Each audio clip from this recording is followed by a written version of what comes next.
Olá, boa tarde a todos.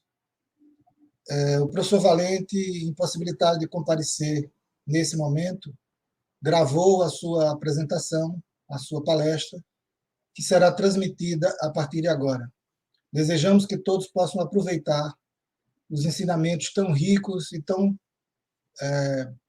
elucidativos que se encontram na apresentação do professor Valente. Tenham todos uma boa palestra e até mais.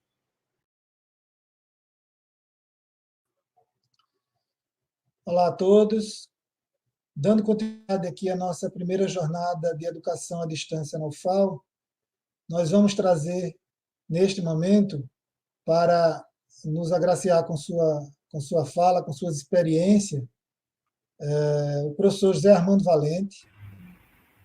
O professor José Armando Valente é livre docente pela Universidade Estadual de Campinas, é mestre e doutor pelo Massachusetts Institute of Technology, o MIT, professor titular do Departamento de Multimeios, Mídia e Comunicação do Instituto de Artes e pesquisador do NIED, Núcleo de Informática Aplicada à Educação, da Unicamp, professor colaborador do Programa de Pós-Graduação em Educação, Currículo, da PUC São Paulo, no período de 96 a 2018.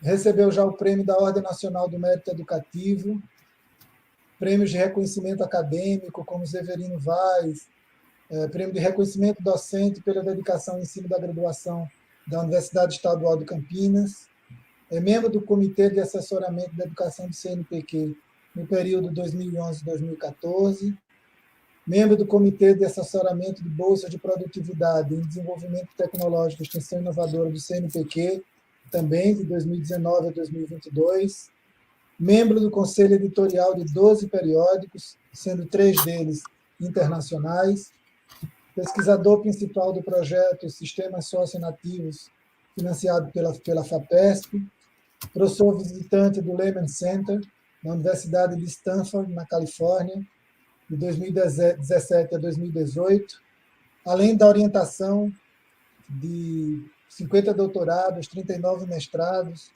e aí eu queria acrescentar algo muito particular, tem a ver muito com a minha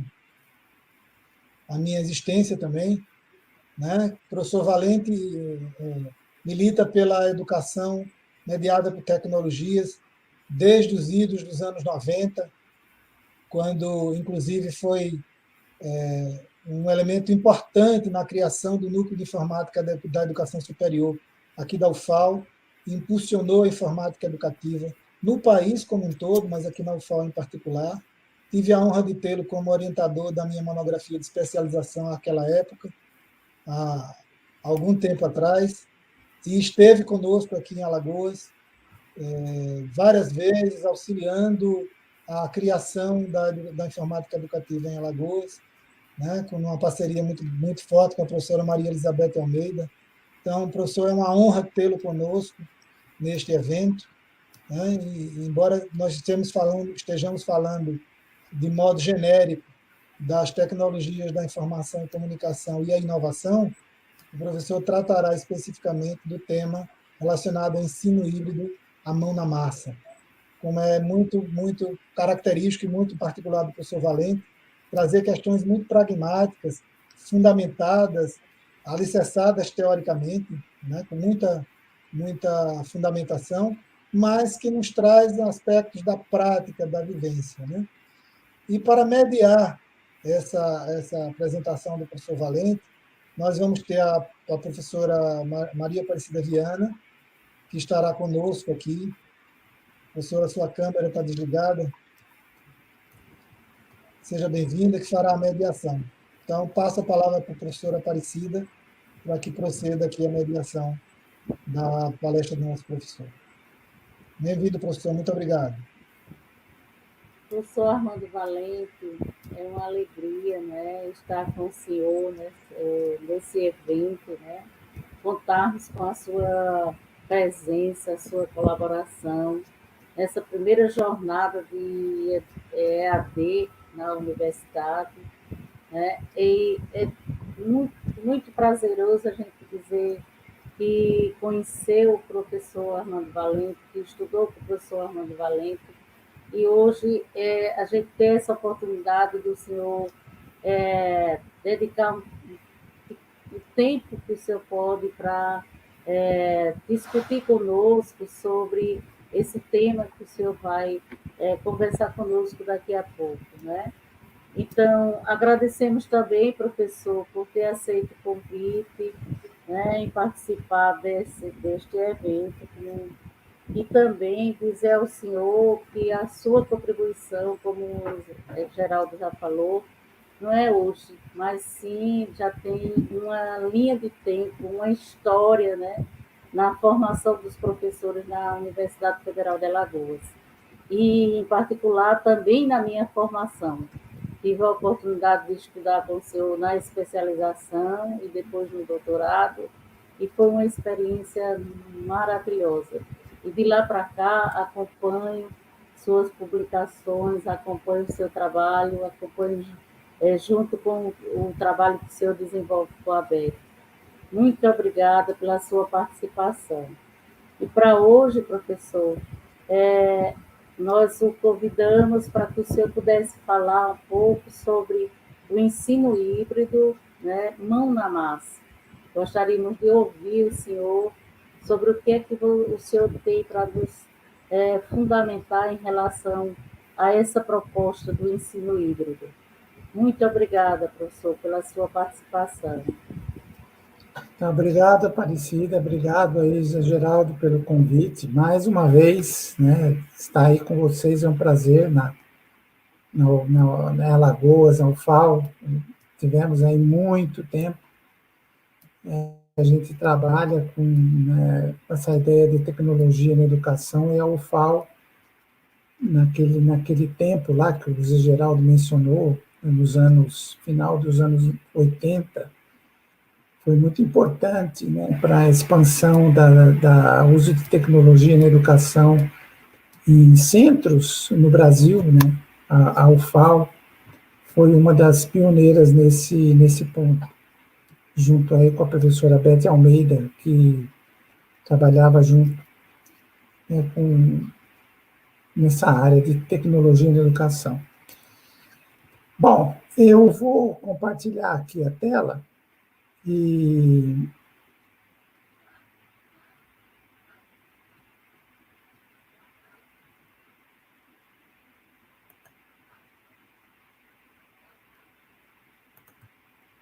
espero que todos estejam podendo receber aí a primeiro slide. O ensino híbrido mão na massa, na verdade, é uma proposta que a gente está fazendo para que o aluno seja cada vez mais ativo, né? No sentido que a gente notou durante essa pandemia diversos problemas que foram tratados, né, usando essas tecnologias, especialmente no ensino superior. Na verdade, eu estou colocando aqui uma temática que eu tenho falado para ensino básico, para ensino superior, que é mais uma ideia, e depois, então, a gente pode conversar a respeito de como é que a gente pode contextualizar, vamos dizer assim, essas ideias no ensino superior. Mas, da pré-pandemia, o que a gente tinha era uma educação à distância relativamente organizada, planejada, como foi implantado aí na UFAL, né? A preparação de material, a preparação da plataforma, a questão da monitoria, né? Atividades síncronas e assíncronas, encontros presenciais, ou seja, existia aí uma certa organização bem estabelecida, já implantada, da educação à distância como complementar ou como paralela, vamos dizer assim, à formação presencial. E na pré-pandemia também existia já algum intenção, vamos dizer assim, de algumas escolas, algumas universidades, a usar o ensino híbrido, como tinha sido proposto por esse grupo lá do Christensen, que foi muito interessante, com uma proposta para complementar o ensino presencial. Na verdade, o que eles estavam propondo era incrementar o ensino presencial com atividades online. E, para isso, então, eles definiram diversos modelos, né? Aí você tem o modelo da rotação, né, que os alunos revezam as atividades e eles passam por o que a gente chama de estações. Então, a sala de aula é organizada em estações, mais ou menos do que acontecia no ensino infantil, quando a sala é organizada nos cantos, vamos dizer assim, né? Os cantos de leitura, os cantos de cortar, de colar, os cantos de brincar, os cantos de você jogar. Então, o ensino infantil sempre explorou muito a sala de aula dividida nesses cantos. E isso está, de certa maneira, sendo recuperado por essa ideia, por esse modelo da rotação, onde a sala de aula, então, é dividida em estações. E uma das estações pode ser, por exemplo, um laboratório, né, que eles chamam aí de laboratório rotacional, onde o aluno faz um determinado experimento. Uma outra coisa é a sala de aula invertida, que é a ideia de que o aluno, antes de entrar na sala de aula, ele já verifica algum conteúdo, alguma atividade que o professor passa para ele, e com isso, então, ele se prepara, vamos dizer assim, para na sala de aula, no presencial, desenvolver uma atividade que não é mais de receber informação, porque informação ele pode ter recebido antes da sala de aula. A sala de aula, então, passa a ser um ambiente de discussão, de apresentação de problemas, de reflexão sobre as coisas que estão desenvolvendo e assim por diante. E a rotação individual é o aluno, junto com o professor, faz a sua rotação, faz o esquema de rotação, e cada aluno, então, portanto, pode ter um esquema de rotação diferente. Então, esse aí é o modelo rotação. Outros modelos que eles identificaram foi o modelo flex, que o aluno tem uma lista de atividades que ele cumpre online. Então, além da questão presencial, ele tem aí uma série de atividades que ele faz no online. Ele pode estar fazendo isso na escola, na sala de aula, na casa dele, ou seja, ele tem uma flexibilidade grande, né, de como que ele combina o presencial com o online. O à la carte é o aluno, junto com o professor ou com os professores, ele determina a organização dos seus estudos. Então, é uma questão aí já partindo para a individualização do processo de aprendizagem, onde cada aluno pode fazer ou ser responsável pela organização dos seus estudos. E, finalmente, o modelo virtual aprimorado é a escola como um todo, ou um departamento como um todo, ou a universidade como um todo, né, trabalhando dentro dessa proposta do híbrido. Não é mais um professor ou um conjunto de professores que fazem isso, mas é a escola toda, com uma política, tem a ideia da implementação do híbrido. Então, isso estava começando a ser pensado, a ser feito, algumas escolas particulares. Eu mesmo, na minha disciplina na Unicamp, eu usava o modelo sala de aula invertida, né, ensinando mediologia para os alunos, eu fazia sala de aula invertida. Então, já existia também, né, além do presencial, além da discussão do ensino à distância, da educação à distância, existia a possibilidade da gente incrementar a sala de aula com a ideia do ensino híbrido, dos diferentes modelos no híbrido. Bom, isso tudo é pré-pandemia, né? Isso tudo estava sendo feito antes da pandemia. Aí vem a pandemia e, na verdade, os professores tiveram que fazer praticamente o que foi possível fazer.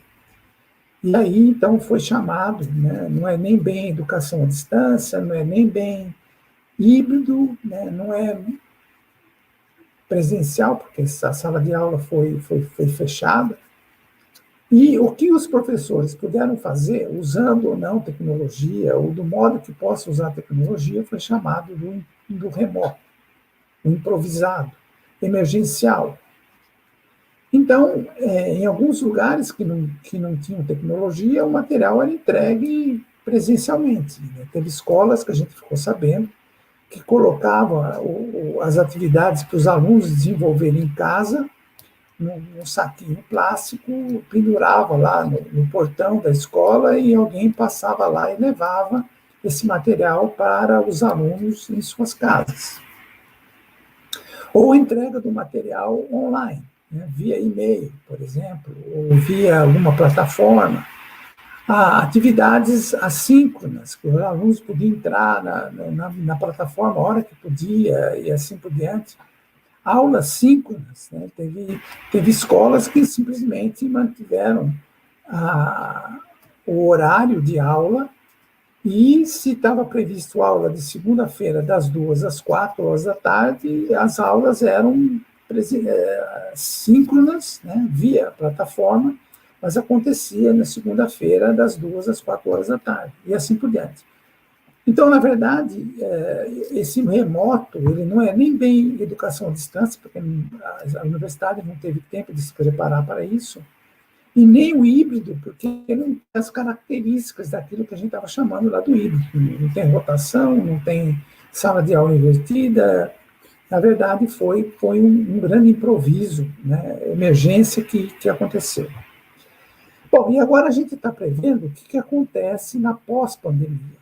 O que vem, o que pode ser feito na pós-pandemia, que a gente espera que provavelmente ainda esse ano, né, ou no próximo ano, as escolas possam voltar a ter atividade presencial, só que a gente já está vendo, já está sentindo que muitos professores e muitos alunos estão preferindo uma atividade combinada, vamos dizer assim, né?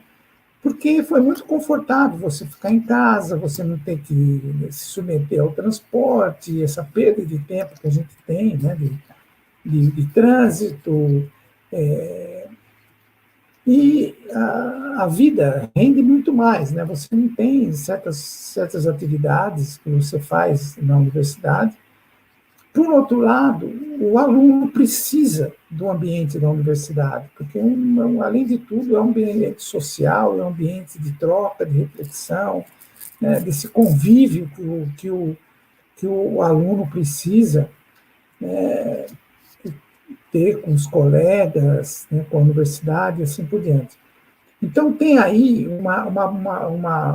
um desafio, vamos dizer, que é como que a gente combina essas atividades presenciais, né, que eu não preciso ir na universidade todo dia da semana, porém, eu também não quero ficar em casa todo dia da semana.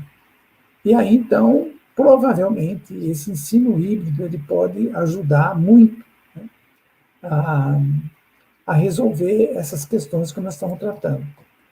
E outra coisa que aconteceu, a gente viu, né, que tem muito do que o aluno fez durante a pandemia, é ficar praticamente diante da tela, né? E aí, então, tem aí estudos, inclusive, determinando que esse número de horas que o aluno fica diante da tela não é muito adequado, é prejudicial, de certa maneira. Então, eu estou propondo aqui essa ideia do híbrido incrementado com mão na massa, que é o sujeito poder fazer uma atividade relacionada ao currículo, e isso é extremamente importante, é o currículo que determina a atividade que vai ser desenvolvida, o projeto que vai ser desenvolvido, e essa atividade é uma atividade mão na massa, né, que o aluno, inclusive, vai registrar isso usando recursos, né, tecnológicos. Ele pode ir tirando fotografia do processo que ele está resolvendo, ele pode fazer um vídeo daquilo que ele está fazendo, ou seja, tem aí uma série de registros, né, que ele pode desenvolver à medida que ele vai desenvolvendo esse projeto. Bom, esse projeto, o resultado é enviado para o professor, pode ser via tecnologia, ou ele entrega isso presencialmente, né? Depende da circunstância que a gente tem aí na pós-pandemia. Mas o professor, então, faz uma curadoria desse material, né, no sentido de escolher alguns projetos, né, para que possa ser discutido, refletido, trabalhado com os alunos. Eu vou falar um pouco mais a respeito disso. A atividade síncronas, né, presencial ou online, como meio de reflexão sobre esse produto, né, sobre o que foi produzido. Então, essa discussão ela pode ser feita com a sala toda presencial ou com a sala toda numa atividade síncrona, onde o professor ele pode discutir com os alunos as escolhas que ele fez nessa curadoria. E, em seguida, o aluno pode, então, aprofundar esses conhecimentos, os conceitos que foram tratados, né, a reflexão que foi realizada, ele pode aprofundar estudando material de apoio, material escrito, que seja, que o professor, então, dispõe para que ele possa mergulhar sobre aquela atividade e aí realmente entender conceitualmente aquilo que foi realizado. Então, essa é uma visão, assim, do que eu estou chamando aí ensino híbrido, mão na massa. E aí eu vou escolher aqui, vou discutir com vocês uma atividade que ela pode ser feita com um aluno no ensino fundamental 1, como ensino fundamental 2, como ensino médio e como parte do ensino superior. É um tema bastante amplo, né, que pode ser explorado de diferentes maneiras. Bom, a ideia é explorar a questão de luz e sombra, né, reflexão, por exemplo. Isso foi um exemplo de uma atividade que eu participei, né, com o pessoal do Exploratório de São Francisco, o professor Sebastião. E para que possa desenvolver isso, você precisa de uma fonte de luz, pode ser uma vela, uma lanterna, um lugar para você projetar essa imagem, pode ser aí um lençol, uma parede branca, por exemplo. Materiais variados, né? Caixas vazias de leite, de remédio, objetos de vidro, né? Pode ser copo, garrafa, etc. Utensílios de cozinha, né? Pode ser lá um espremedor de macarrão, pode ser uma colher, uma faca, um garfo, o que seja, utensílios de cozinha. E com esse material, o aluno, então, cria um cenário. Pode ser aí um cenário de uma cidade, pode ser o cenário de combinações que ele faz aí para criar imagens de determinados objetos. Eu vou mostrar algumas para vocês. E aí, então, ele faz essa projeção, estudando realmente o que significa projeção, e aí tem uma série de conceitos que a gente pode tratar, e eu vou falar um pouquinho a respeito disso. Esses são exemplos que a gente viu nessa oficina que eu participei. Então, você tem aqui o uso de objetos de esmalte, cosméticos, etc., e você tem esse cenário. Aqui embaixo já são caixas, né? E você tem esse cenário de prédios, etc. Aqui são garrafas, e aí você tem esse cenário, como aparece, né, nessa foto. E aqui, então, é um vaso com um adereço que foi colocado, e você tem, então, quando projeta essa concepção aí dessa tartaruga. Ou seja, a atividade é realmente muito aberta, no sentido de que o aluno pode escolher o que ele quer fazer como projeção de imagem. Agora, o interessante é que você tem aí uma série de conceitos, né, que você pode explorar, por exemplo, na arte, né, você tem aí ponto de fuga, né, que foi um conceito extremamente importante na arte, e isso está relacionado com o tamanho da fonte de luz, por exemplo. Se você tem uma fonte de luz muito ampla, você tem um tipo de projeção. Se você tem uma fonte de luz bastante potencial, você tem pontual, você tem outro tipo de projeção. Você tem aí, por exemplo, conceitos de escala, você tem aí conceitos de geometria, você tem conceitos aí de equações, né, tanto de primeiro grau como de segundo grau, se a gente puder tratar isso escolhendo, dependendo da fonte de luz e assim por diante. Ou seja, tem aí uma série de conceitos que podiam ser explorados, né, em termos de ciência, que é a questão da reflexão, né, da luz, em termos de matemática, em termos de arte, em termos de engenharia, né, o tipo de construção que a pessoa faz e como que isso funciona, e assim por diante. Ou seja, eu tenho aí a possibilidade de explorar essa atividade, esse projeto, usando coisas muito simples do ensino fundamental 2, do ensino médio ou mesmo do ensino superior.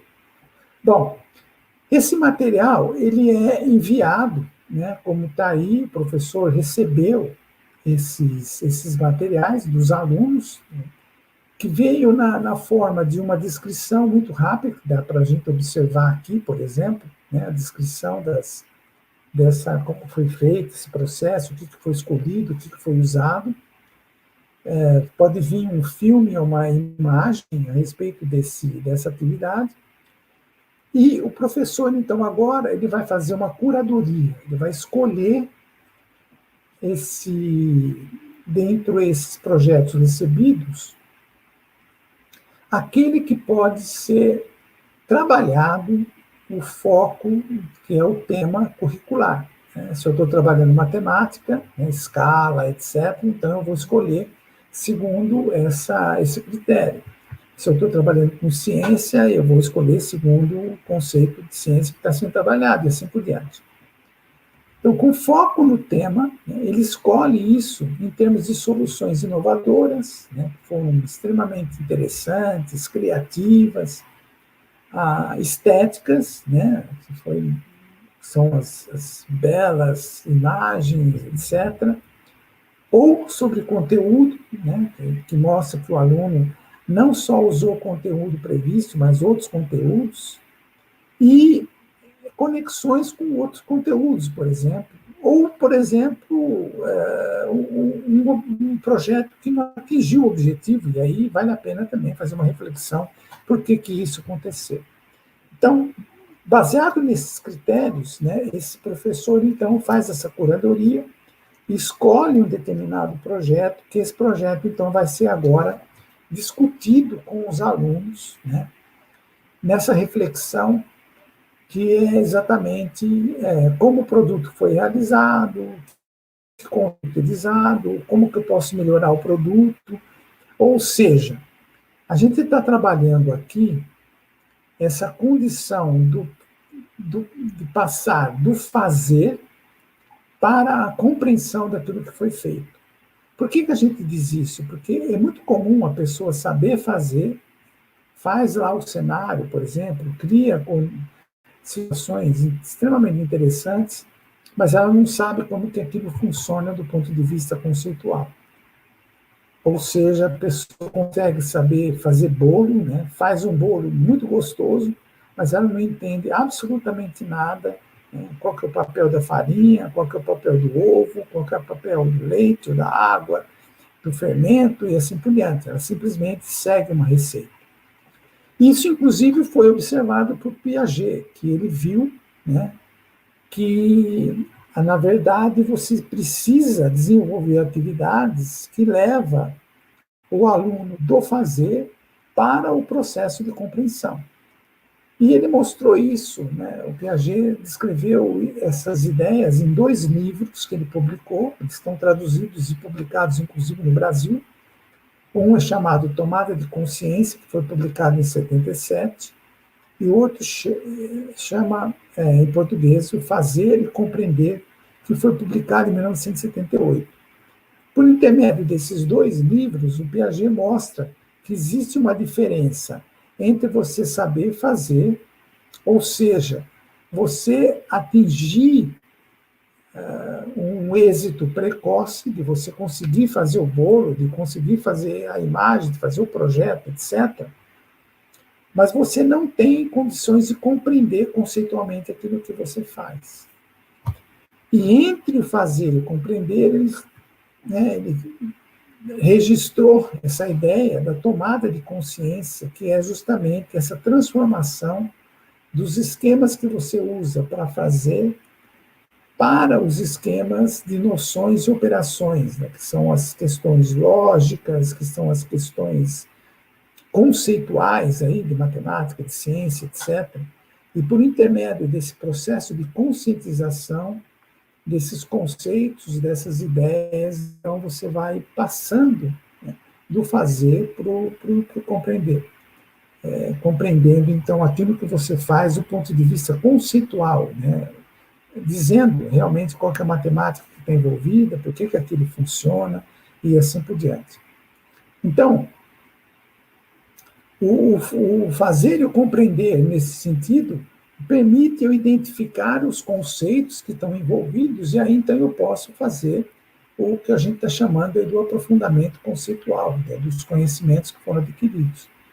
E aí, então, você tem material de apoio, pode ser lá uma apostila, livros, textos, né, que o professor disponibiliza, exercícios que o professor pode também disponibilizar para o aluno aprofundar os conhecimentos, construções de novas soluções, ele pode, né, criar aí um passo novo no projeto, né, de modo que ele incentiva, desafia os alunos a implantar alguma coisa um pouco mais sofisticada, vamos dizer assim.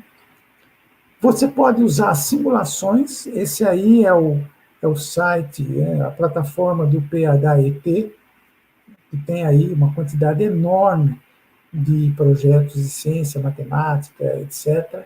E aí tem um que é realmente sobre reflexão da luz, e ele permite com que as pessoas realmente entendam como que essa questão da sombra funciona, como que a questão da reflexão e assim por diante. Ou seja, por intermédio dessas simulações, eu vou aprofundando os conceitos que estão envolvidos naquela tarefa lá da projeção de sombras. E, finalmente, na própria internet tem aí um site que é uma animação sobre como que a sombra acontece e como que ela muda de acordo com a fonte de luz, distância, a maneira como eu escolho de fazer a projeção e assim por diante.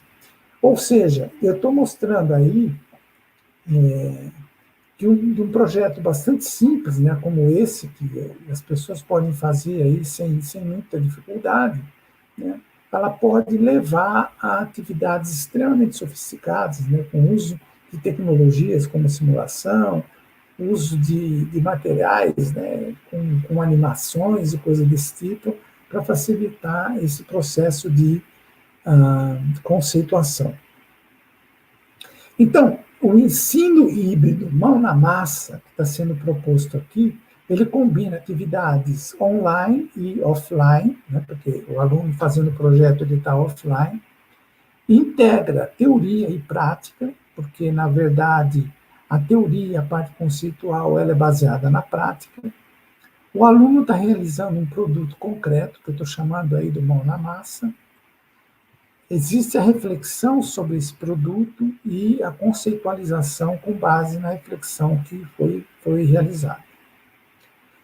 O que a gente viu, inclusive em alguns casos de exemplos que está na literatura sobre atividades que foram realizadas, inclusive alguém chamando isso de híbrido, é o fato do aluno fazer uma atividade fora do online, né? Ele está lá realizando uma determinada atividade, só que essa atividade fica na atividade em si.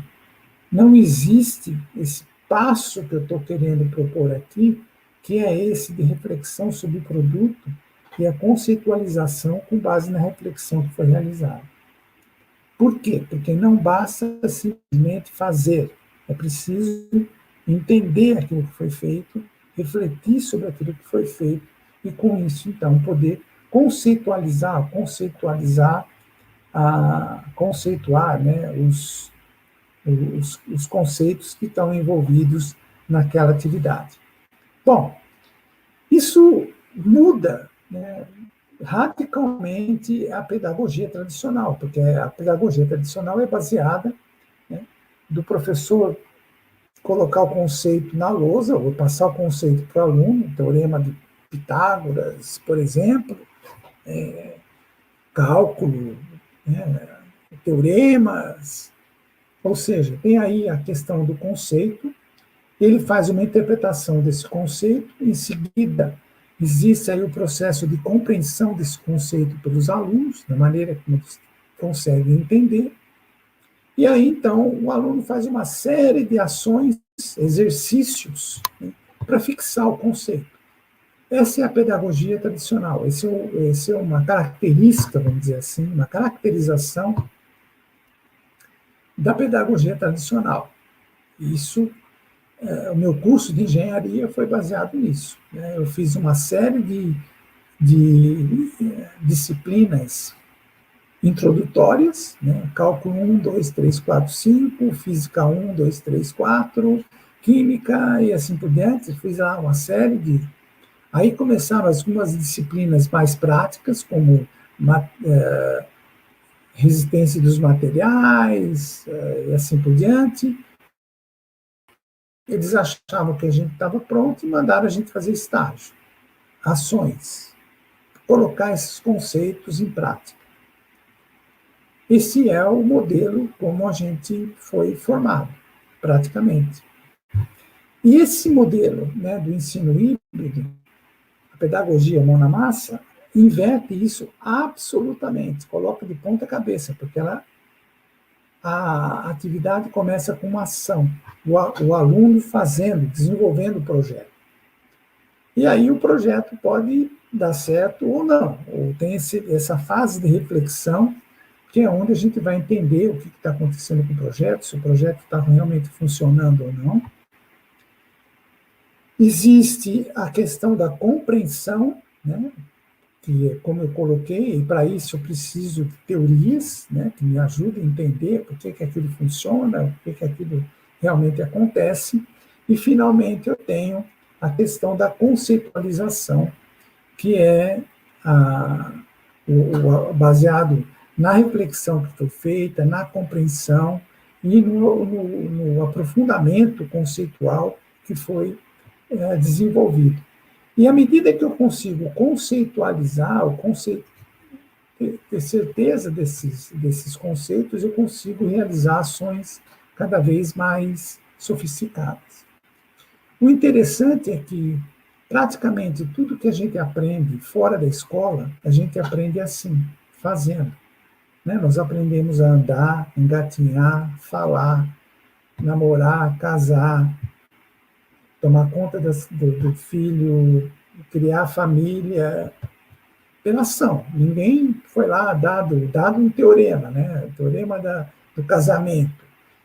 Não é assim. E as coisas acontecem refletindo, tentando entender, conceituando, melhorando. Né? A escola, de certa maneira, né, por questões que da fase industrial, vamos dizer assim, que precisava acelerar esse processo de construção do conhecimento dos alunos, inventou de simplesmente passar os conceitos que já estavam construídos, de modo que esse sujeito pudesse assimilar aquilo e conseguir aplicar isso na vida prática.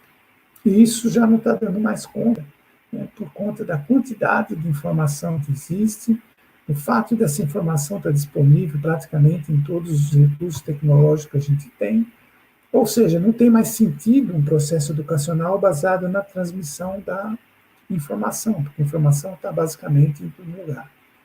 E aí, então, a proposta da gente fazer alguma coisa diferente, que realmente coloca de ponta cabeça essa visão da pedagogia tradicional, onde o processo de aprendizagem, então, fica sendo baseado na ação, na reflexão, na compreensão e na conceitualização, e não, né, no conceito, na compreensão e na ação para fixar um determinado conceito. Bom, para isso é preciso mudanças nas condições. E aí, então, a gente começa a pensar, né, que o processo de ensino ele precisa ser mudado. Né? O ensino tradicional e remoto deve ser revisto, já deve ser coisa do passado. Né? Por quê? Porque o remoto foi, na verdade, um grande improviso e o tradicional, como a gente está dizendo aqui, não dá conta de manter esse aluno interessado, engajado, motivado para realizar atividades que ele consegue fazer com tecnologias, né, disponíveis de maneira muito mais interessante. Aí, então, é necessário um plano estratégico das instituições para fazer essa mudança, né, nos processos de ensino e de aprendizagem. Não pode ser aí voluntarismo de professores, né? Existe aí a necessidade de fazer uma coisa mais planejada, não é mais improvisado, emergencial, como aconteceu no remoto. Repensar a questão da infraestrutura, porque aí não é só ter tecnologia, né? Porque a gente viu que o aluno pode ter a tecnologia, mas só que a hora que ele vai usar essa tecnologia, né, que não consegue fazer download, que não consegue fazer upload, que está desatualizado, etc., e isso significa que alunos e professores devem ter condições de acessar o material online em qualquer lugar, em qualquer momento, na escola. E aí ele consegue trabalhar tanto na sala de aula, quanto fora da sala de aula.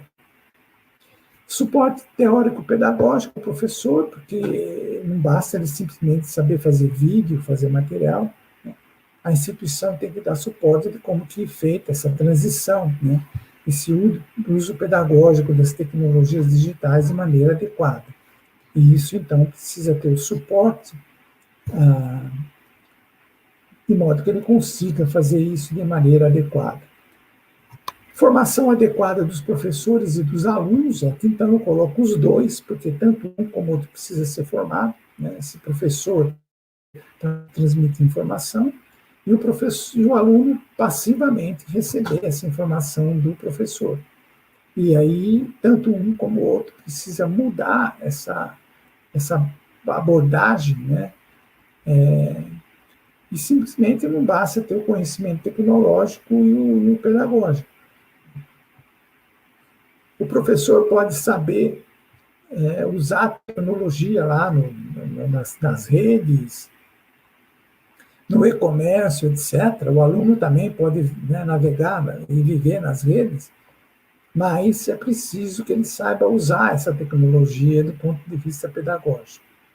E aí, então, tanto o professor como os alunos precisam mudar as concepções pedagógicas, entender as especificidades dessas tecnologias e como usar isso, tanto no ensino híbrido quanto no ensino à distância. Então, essa formação é extremamente importante. Eu fico bastante assim, contente que a UFAL, né, nós estamos fazendo aqui uma atividade de formação, e para isso, então, é extremamente importante o professor conhecer o que pode ser feito com essas tecnologias. Desafio pedagógico é a mudança curricular, né, porque agora, como eu mostrei, o conhecimento não precisa ser feito só no lápis e papel, né? O aluno não precisa só ficar lendo o material, mas ele pode usar simulações, ele pode usar animações, como eu mostrei, imagens, ou seja, tem aí uma quantidade enorme de material online, né, para ele desenvolver o que eu estou chamando aí do currículo da era digital. E isso é extremamente importante para incorporar as tecnologias, né, na sala de aula, no sentido que, claro, ela não vai substituir o lápis de papel, porque ainda é importante o lápis de papel, mas hoje a gente tem condições de fazer uma educação que não é baseado totalmente no lápis e papel, mas ele pode ser complementado com atividades usando, né, os recursos digitais. E, finalmente, essa mudança na grade das disciplinas, porque um aluno que tem aula na universidade de segunda a sexta-feira, das 8 às 6 horas da tarde, ele não vai conseguir fazer ensino híbrido mão na massa no período que ele tem fora da universidade. E aí, então, eu costumo brincar que a gente precisa reduzir o número de horas de bunda que o aluno fica sentado ouvindo, né, o professor diante das telas. É essa a proposta do ensino híbrido mão na massa, né, no sentido de fazer com que esse aluno tire a bunda da cadeira, vamos dizer assim, e realmente possa fazer essa atividade mão na massa, e realmente sair diante das telas e sair diante do quadro negro, vamos dizer assim, onde ele fica recebendo informação. E isso é um problema extremamente interessante, e eu acho que é o problema que realmente mantém a educação nessa estrutura que a gente tem, porque tudo está voltado, né, para essa hora de bunda que o aluno fica sentado na carteira. O MEC, para dar um certificado, ele exige, né, um curso de ciência da computação, tem que ter 4.000 e não sei quantas horas, né, e esse 4.400 horas é quanto tempo o aluno ficou sentado ouvindo o professor. O professor é pago por um número de horas, ele é contratado por 40 horas, por 30 horas, e assim por diante, ou seja, né, é hora de bunda do aluno também, é quanto ele, né, ficou na sala de aula passando informação para o aluno. E aí é um problema sério, né, porque você pode entender que a educação, então, nossa, está centrada na bunda do aluno e não na cabeça dele, né, o quanto que ele estuda, o quanto que ele aprende, o quanto que ele conceitualiza aquilo que ele faz. E essa é uma mudança que eu acho extremamente complicada, é muito difícil de ser feita, porque é o lado econômico que realmente mexe com absolutamente tudo. Bom, para finalizar, ensino híbrido mão na massa não é vídeo online, né, como a gente está vendo aí, que o professor manda o aluno ficar assistindo aula, né, que foi gravada em vídeo e simplesmente substitui o presencial por vídeo. Não é essa educação à distância improvisada, que foi o que a gente fez durante a pandemia.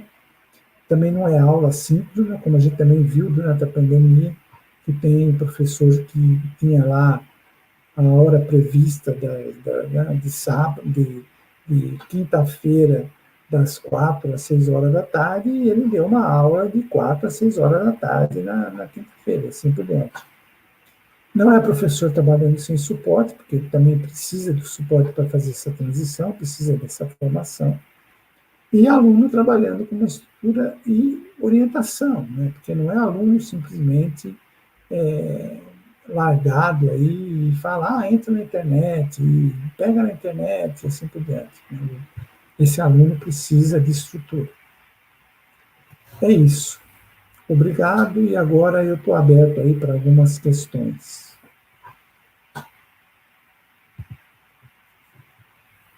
Vou parar de compartilhar.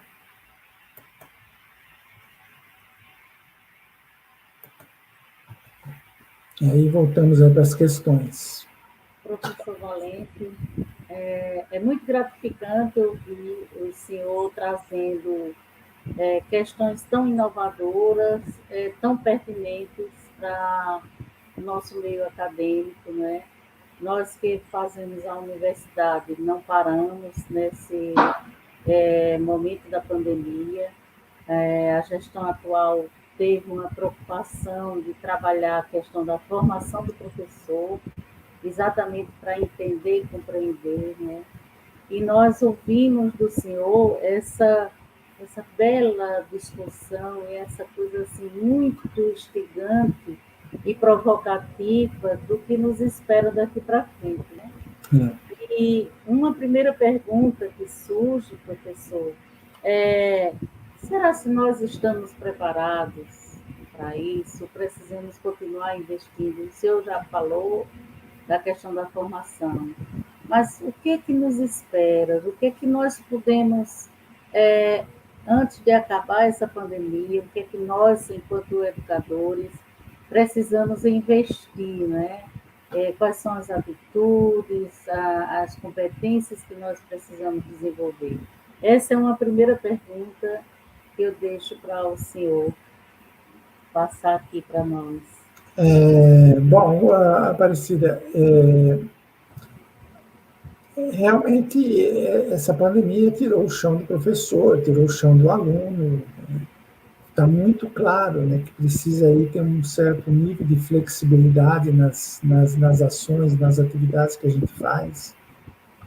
Mas a gente viu, e está aí na literatura, inclusive, as escolas que estavam se preparando para essa mudança, que estavam aí complementando as atividades presenciais com tecnologia, educação à distância, etc., tiveram muito menos problemas para fazer essa transição do que as escolas que estavam despreparadas, né, que foram pegas aí, vamos dizer assim, desprevenidas, né, no sentido que não tinha a infraestrutura montada, não tinha pessoas preparadas para fazer essas atividades à distância e assim por diante. Então, eu acho que assim, é fundamental essa formação continuada. Esse professor está preparado para incorporar as atividades tecnológicas, né, na sua prática de sala de aula, inclusive. A gente fala muito da questão do uso de tecnologia integrada ao currículo, e não separada do currículo, e não atividades extra-classe, por exemplo. Então, esse professor vai ter que estar se preparado para fazer essa transição. E aí, claro que a universidade precisa dar apoio, precisa formar, precisa preparar esse professor para poder ajudá-lo a fazer essa transição. Mas eu estou assim, depois que esse aluno, que esse professor teve chance de usar essas tecnologias, de fazer esse ensino híbrido, ou esse ensino emergencial remoto, né, como a gente viu, eu duvido que a gente volte para aquela sala de aula tradicional, pré-pandemia, de março de 2020. Então, essas questões aí vão ser bastante complicadas. Quando o senhor colocava aqui o termo mãos na massa, né?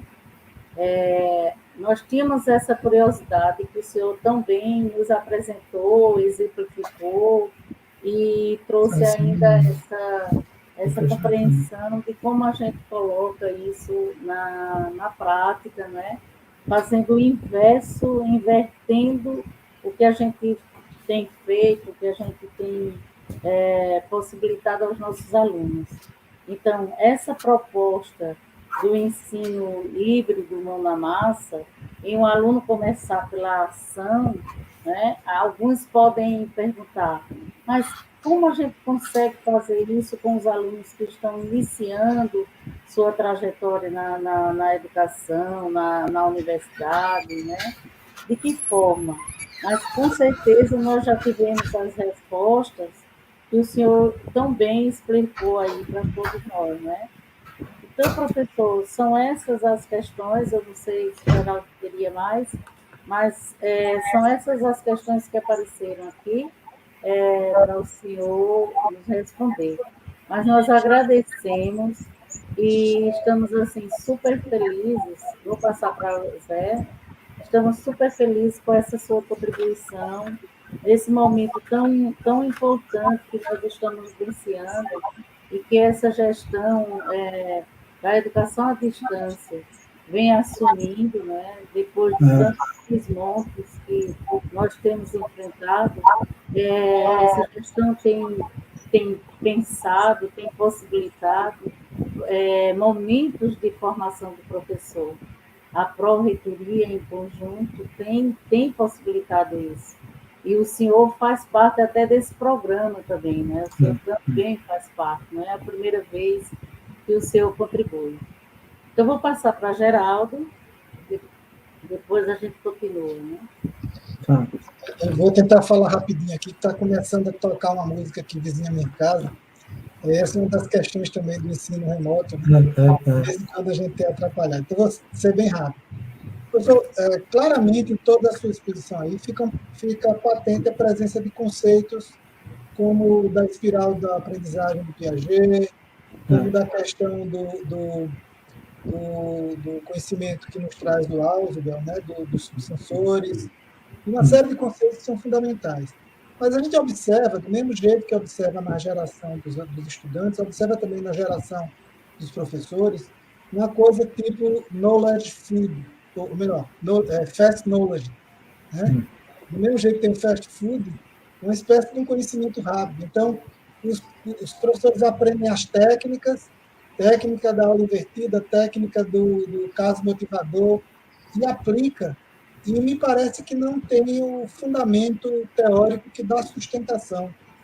E acho que talvez esse seja o nosso maior problema. Então, como é que o senhor vê se seria possível a gente superar esse esforço, né, que separa o fazer, que é o aplicar as técnicas, do compreender o que está sendo feito para que essa técnica seja efetiva? Usando exatamente isso que foi falado, né? Por quê? Porque o que o professor faz, a atividade que o professor faz, pode ser um projeto. E essa atividade pode ser refletida, pode ser questionada, pode ser estudada, pode ser melhorada, pode ser conceitualizada. Ou seja, eu trabalharia na vertente de usar a ação que o professor está fazendo.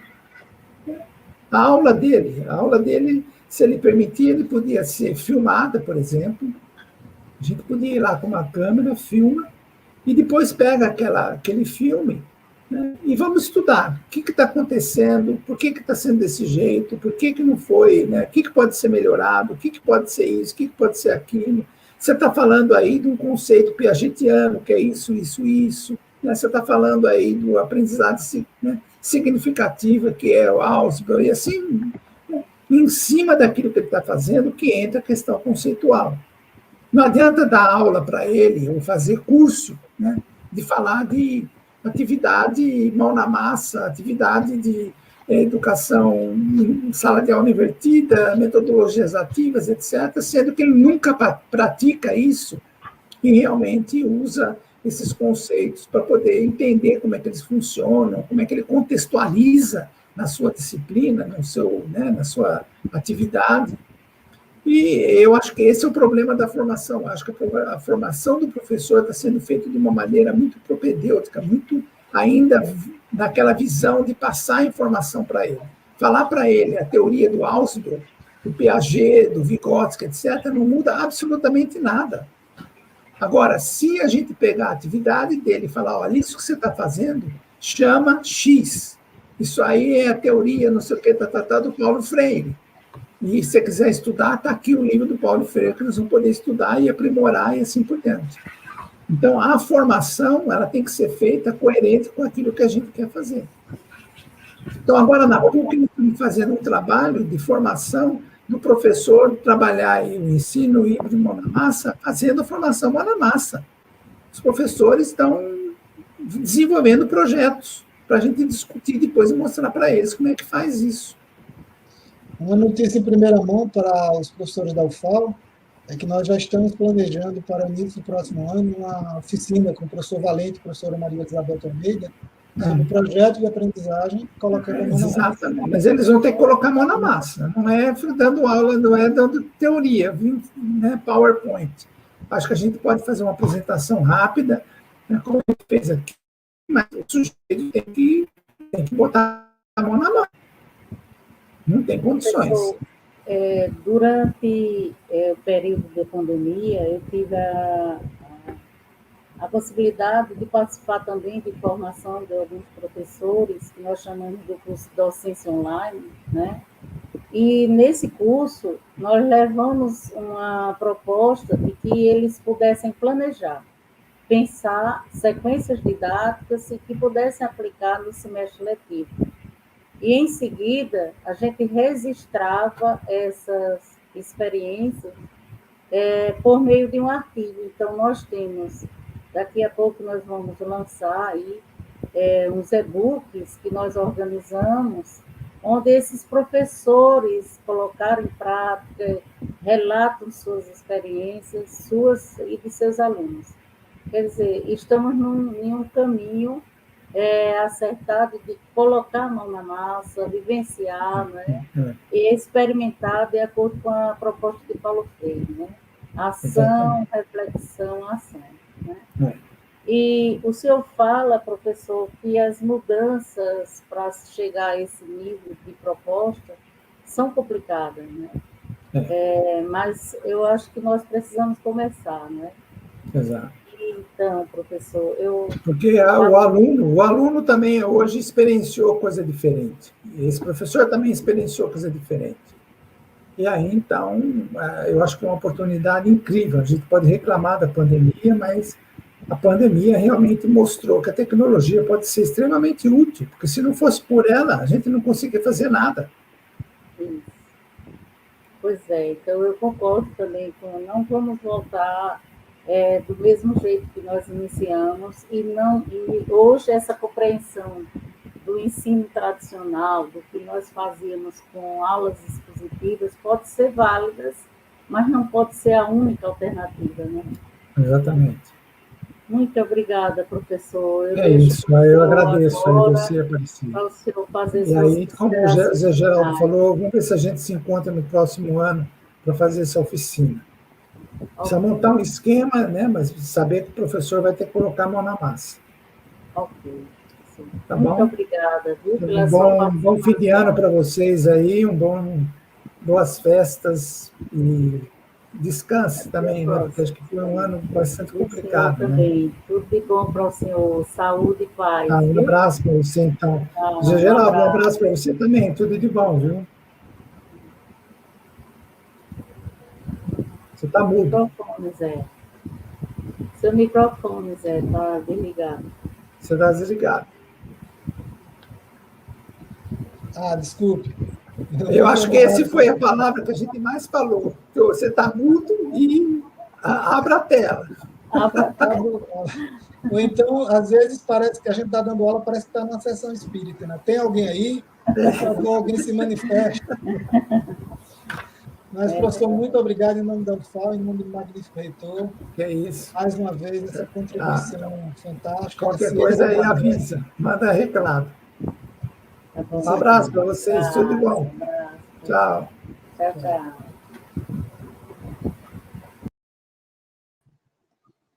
Bom, meus amigos, com a conferência, palestra do professor Zé Armando Valente, nós encerramos com chaves de ouro a primeira jornada de educação à distância da UFAL. Agradecemos a participação de todos, a presença de todos, e esperamos que possamos nos encontrar daqui para frente com cada vez mais frequência, partilhando esses conhecimentos sobre esse mundo fantástico que é o mundo da educação à distância. Muito obrigado a todos e até a próxima vez.